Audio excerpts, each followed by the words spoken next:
Klik tombol berikut untuk ilmu yang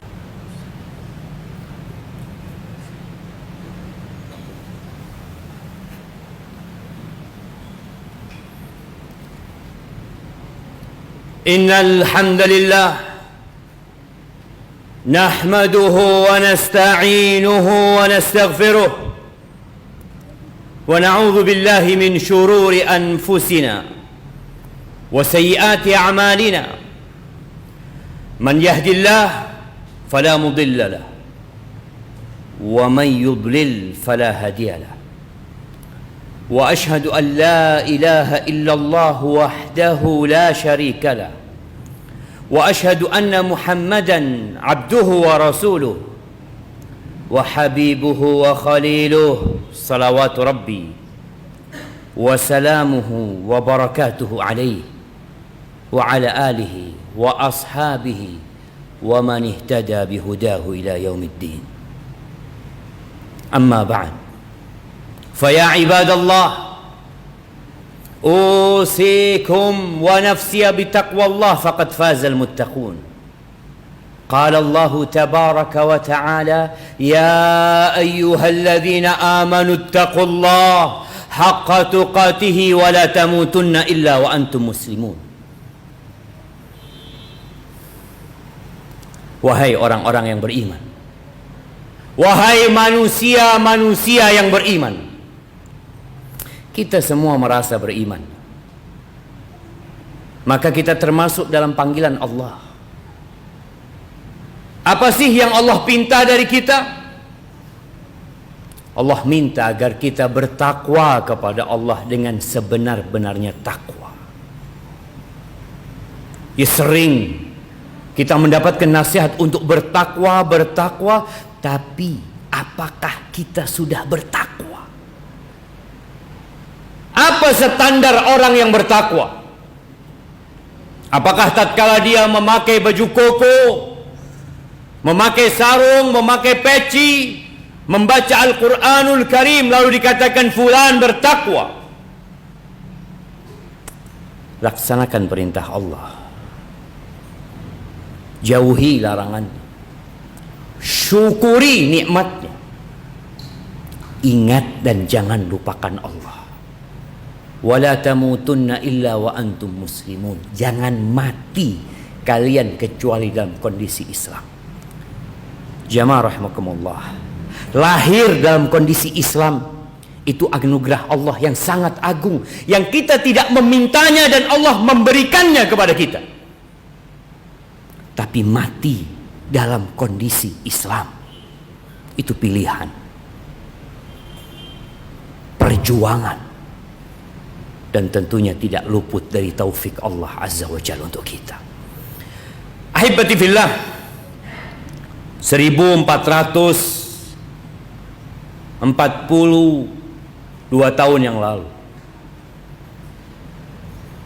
orang-orang musyrikin datang kepada Nabi alaihi salatu wassalam, meminta agar diturunkan azab kepada mereka. Karena selama ini yang mereka dapatkan adalah cerita tentang akan terjadinya kiamat, bumi ini akan hancur, akan ada neraka. Mereka menantang, datangkan itu azab. Dan di masa sekarang kita mendapati manusia-manusia yang mengaku muslim tapi nggak jauh beda sikapnya. Tatkala berbincang tentang LGBT, berbincang tentang homoseksual, sebuah penyimpangan yang harus diperbaikin, dan tatkala dibacakan kepada mereka tentang kisah Nabi Lut, lalu muncul ungkapan, mana azab Allah? Mana? Bukankah sudah banyak sekarang orang-orang yang melakukan tindakan seperti kaumnya Nabi Lut tapi nggak diazab sama Allah Azza wa Jalla? Ahibati fillah, di surat Al-Ma'arij Allah ceritakan hal itu. Allah berfirman, a'udzu billahi minasyaitonir rajim, bismillahirrahmanirrahim. Sa'ala sa'ilun bi'adzabin waqi' lil kafirina laysa lahu dafi' minallahi dzil ma'arij ta'rujul malaikatu warruh ilaihi fi yawmin kana miqdaruhu 50 alf sana fasbir sabran jamila. Ya, orang-orang kafir meminta, kapan turunkan itu azab, hancurkan ini gunung-gunung, datangkan janji-janjimu. Iya, apa yang dilakukan kita menghadapi orang-orang seperti ini? Apakah azab Allah akan turun? Iya. Sekarang negeri kita bukan negeri kita, dunia kita. Hampir semua negara atau semua negara sedang menghadapi virus yang kecil, yang tak terlihat dengan kasat mata, dan mereka tak mampu berbuat apa-apa. Mereka berusaha mencari vaksin. Bukan satu orang, bukan dua orang yang mencari vaksin. Negara dengan segala kekuatan mereka. Apakah mereka nggak percaya bahwa ada kekuatan di balik alam semesta ini? Mungkin orang-orang musyrikin menantang seperti itu, tapi sekarang manusia telah membuktikan.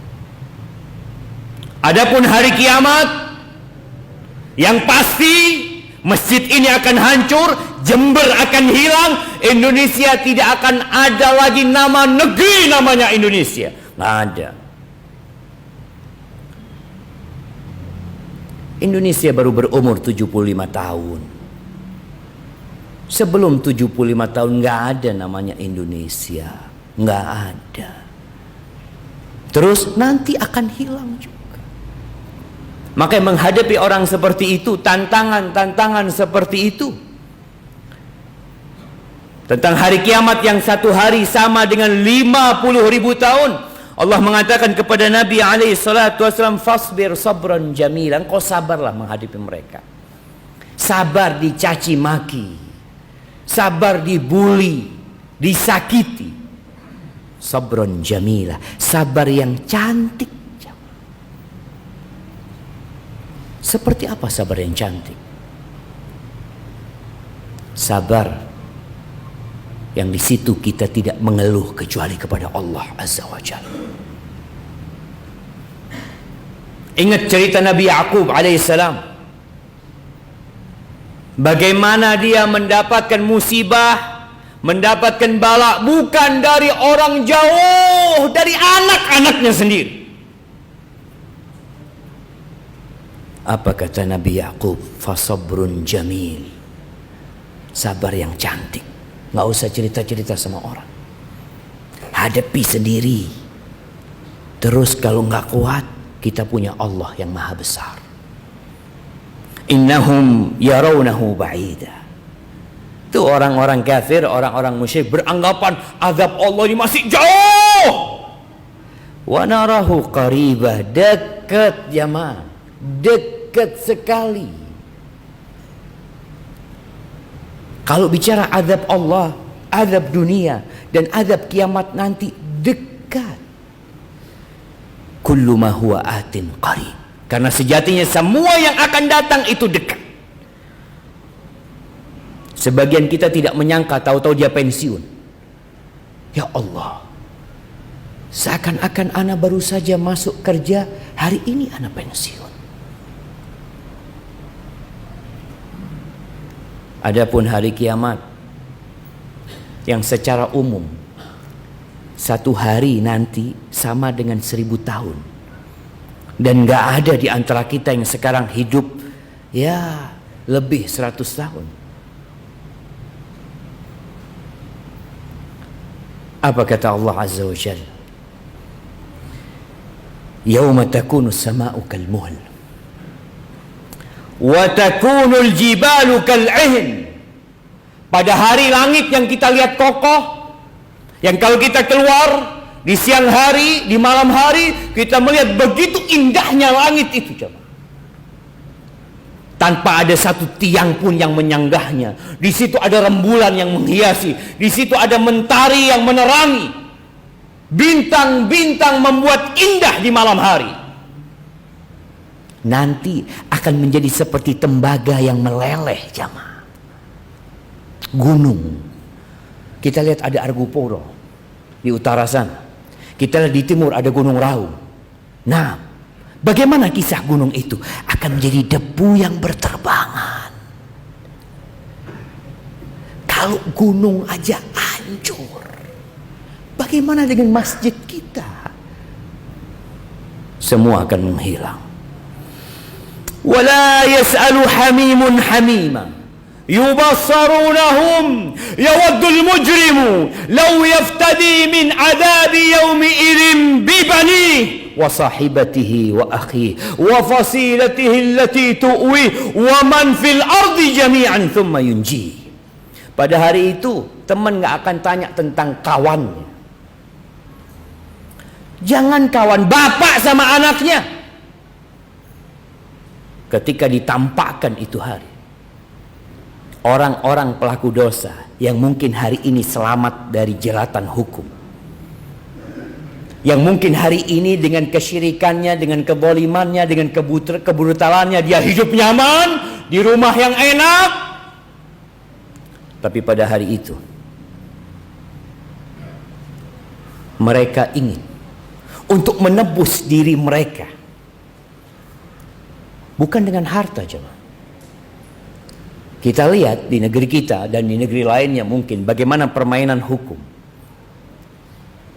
Kisah Joko Chandra mungkin yang melibatkan banyak orang, ternyata memang hukum bisa dibeli. Ya. Engkau punya uang, bisa. Bisa keluar dari penjara, ya Allah. Yang di dalam penjara bisa jalan-jalan.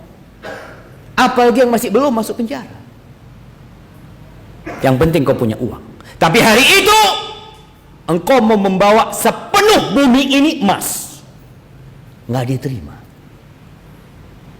Kok nggak diterima, Ustaz? Engkau harus paham. Bumi dan isinya ini tidak lebih dari satu sayap nyamuk. Gimana mau diterima? Tapi kita memandang dunia ini begitu indahnya. Enggak, jemaah. Maka ketika harta tidak diterima sebagai tebusan, sekarang nebus, bisa nebus orang keluar penjara, bisa. Ada jaminan keluar, ya. Tapi hari itu hartamu nggak berguna. Oke, anak-anakku. Bayangkan orang tua kepingin anaknya jadi pengganti dia di neraka. Nggak diterima. Istriku masukkan juga, tidak diterima. Saudara-saudaraku nggak diterima. Semua penduduk bumi ini nggak diterima. Kita nggak kebayang dengan azab Allah Subhanahu wa Ta'ala. Sebagian kita meremehkan neraka. Antum bisa bayangin azab yang paling parah di dunia ini. Mana penjara yang paling menakutkan? Di Indonesia mungkin Nusa Kambangan. Bayangkan Nusa Kambangan dengan azab neraka. Kata Rasul sallallahu alaihi wasallam, ahwanu ahli nari azaban.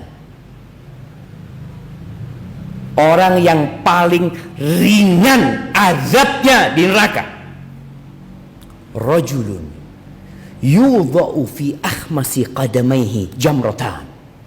Seorang yang di dua telapak kakinya ditaruh bara api. Dia tidak dimasukkan ke neraka, hanya diletakkan dua bara api di bawah kakinya. Yaghli minhuma dimahu.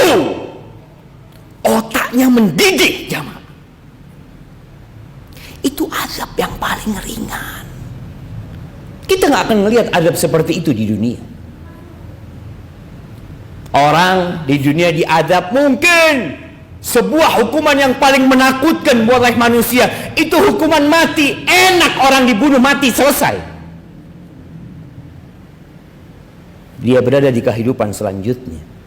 Adapun orang yang diazab di neraka, la yamutu fiha wa la yahya, nggak mati, jamaah. Seharusnya orang dibakar itu mati. Bisa dibayangin bagaimana dua bara api itu panasnya melewatin syaraf-syaraf kaki dia, melewatin paha dia, membakar yang namanya usus dia, jantung dia, naik ke kepala, otaknya mendidih, dan dia hidup. Anda pernah masuk penjara Jember.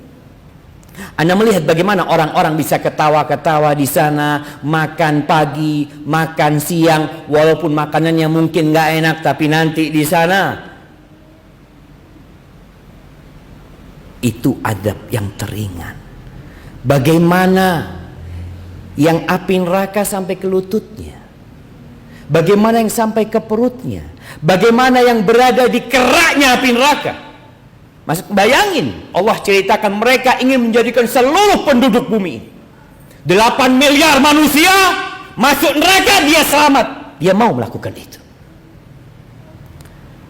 Tapi kalla, nggak mungkin itu bisa terjadi jemaah. Sebelum itu terjadi, Allah nggak minta banyak dari kita, enggak. Pelajarin sih apa yang Allah inginkan dari kita. Engkau silahkan cari dunia. Selesai salat, kata Allah, fa idza qudiyatis shalah fantashiru fil ard. Silahkan kalian bertebaran di muka bumi. Allah nggak minta kita 24 jam di masjid. Allah nggak minta kita 20 jam, wala 10 jam, wala 8 jam, wala 5 jam. Selesai salat, bertebaran di muka bumi. Wabtaghu min fadlillah, cari kerjaan kalian, silahkan kumpulkan dari karunia Allah. Tapi kata Allah, wadhkurullaha katsiran. Engkau di pasarmu tetap ingat sama Allah, engkau di rumahmu tetap ingat sama Allah. Ingat, bumi ini akan selesai ceritanya. Aqulu qawli hadza wa astaghfirullah li wa lakum wa lisairil mu'minin wal mu'minat fastaghfiruh innahu huwal ghafurur rahim.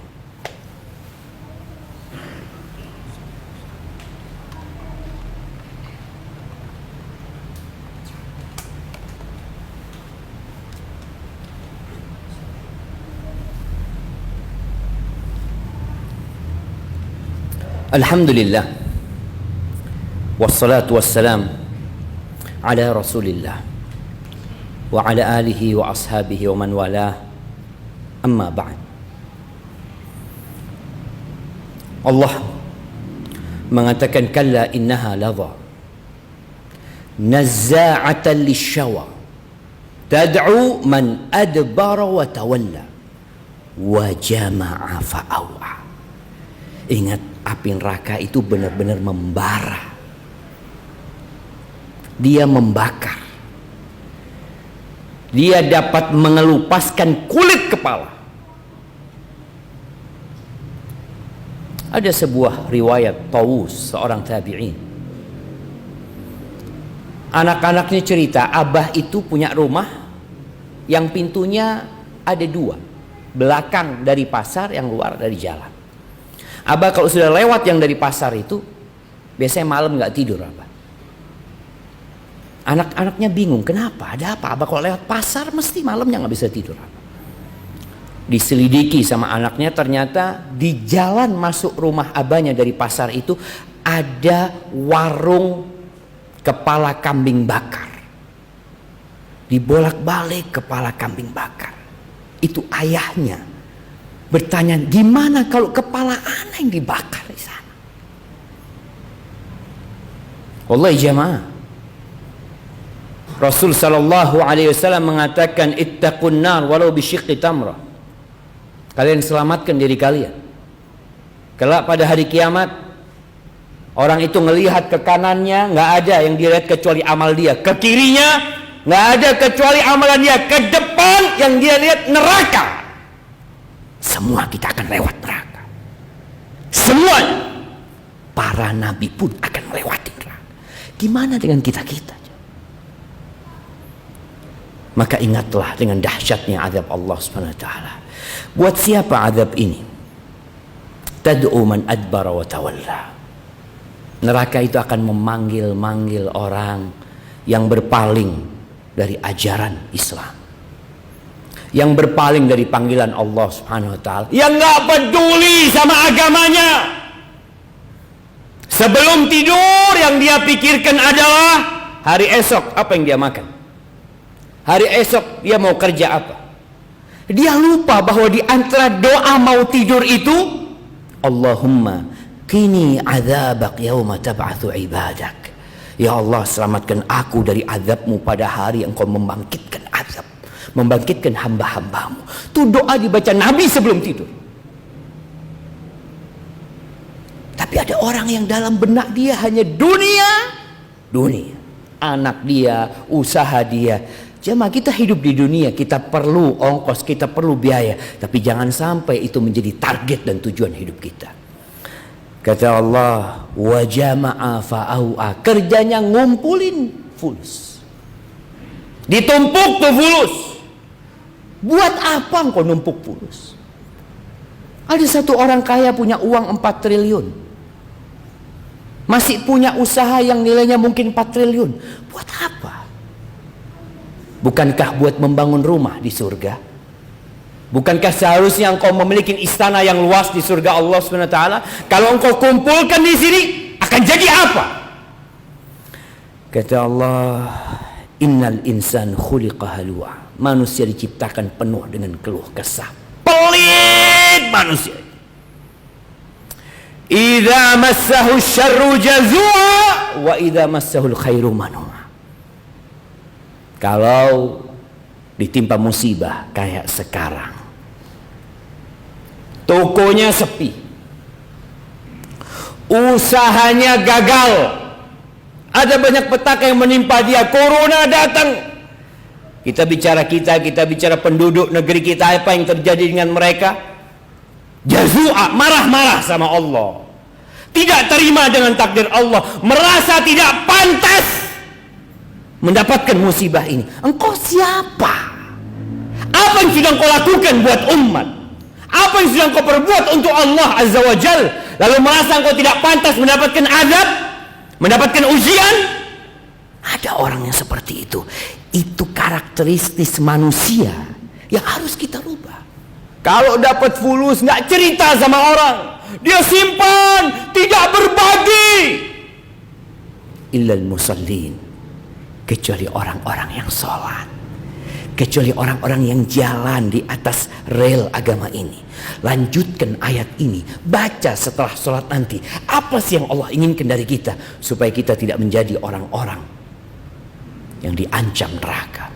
Ahibati fillah, hari ini hari Jumat, harinya bersolawat buat Nabi alaihi salatu wassalam. Perbanyak solawat buat Nabi. Dialah yang menjadi perantara kita jadi kenal sama Allah Subhanahu wa taala. Innallaha wa malaikatahu yusalluna 'alan nabi ya ayyuhalladzina amanu sallu 'alaihi wa sallimu taslima. Allahumma salli wa sallim wa zid wa barik wa an'im ala sayyidina wa maulana Muhammad.